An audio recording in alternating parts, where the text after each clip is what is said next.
Welcome to the Slop Farm. Enjoy the video. In this video, I will explain how to change a main door lock. This project is a fantastic way to boost your home's security and give your entryway a fresh look. Before we dive in, let's make sure you have everything you need. You'll want a Phillips head screwdriver, a flathead screwdriver, a tape measure, and your brand new lock set.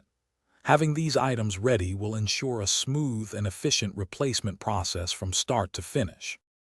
Now that you have your tools, let's remove the old lock. Start by locating the two screws on the interior side of your door handle or knob. Use your Phillips head screwdriver to loosen and remove these screws completely. Once the screws are out, gently pull the interior and exterior parts of the lock away from the door. Finally, remove the latch mechanism from the door's edge and the strike plate from the frame. With the old lock removed, it's time for the new one. First, insert the new latch mechanism into the door's edge, making sure the angled side faces the door frame. Next, slide the exterior lock cylinder through the bore hole from the outside.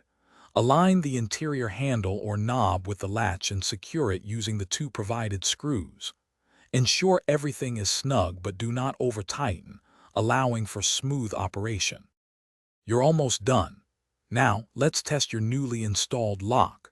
First, with the door open, operate the handle and deadbolt several times to ensure smooth movement.